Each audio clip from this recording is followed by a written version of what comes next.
सभी प्रभु प्रेमियों को मेरा प्यार भरा राधे राधे। इस वीडियो में हम चर्चा करेंगे रमा एकादशी व्रत के विषय में कि रमा एकादशी व्रत कौन सी तारीख को पड़ रहा है और पारायण की विधि क्या है।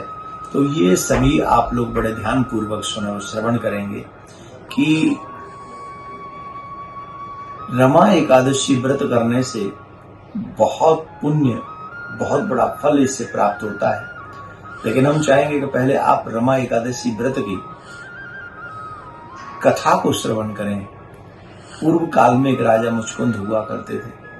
उनकी पुत्री का नाम था चंद्रभागा। उनका विवाह सोवन के साथ हुआ था। चंद्रसेन के पुत्र सोवन के साथ में हुआ था। और महाराज मुचकुंद ने अपने राज्य में ये अनाउंस कर रखा था कि कोई भी मेरे यहाँ पर एकादशी के दिन अन्न ग्रहण नहीं करेगा, कोई भी अन्न ग्रहण नहीं करेगा। और वहां सभी लोग एकादशी का व्रत रखा करते थे, सभी लोग। और बड़ी अद्भुत उस क्षेत्र की चमक क्या होगी, प्रभाव क्या होगा, जहां बड़ों से लेके बच्चों तक सब एकादशी का व्रत करते हैं। हम लोग कहते हैं हमारे घरों में अशांति, हम लोग कहते हैं ये परेशानी है।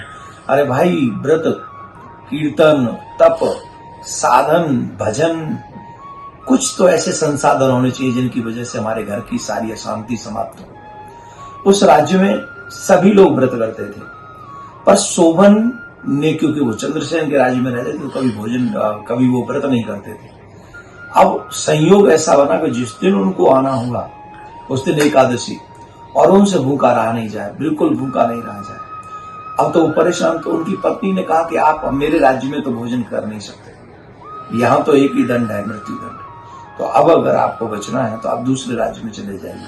कहने का अभिप्राय है भूख के कारण उसके प्राण चले गए। बड़ी पतिव्रता स्त्री थी। उसी एकादशी का व्रत उसने किया और ऋषि ने आके बताया था कि तुम्हारा पति तो बड़े आनंद में, क्योंकि एकादशी के दिन उसके प्राण निकले हैं, आनंद में है, मंगल में है वो। तो चंद्रभागा ने इसी व्रत को करके अपने पति को प्राप्त किया।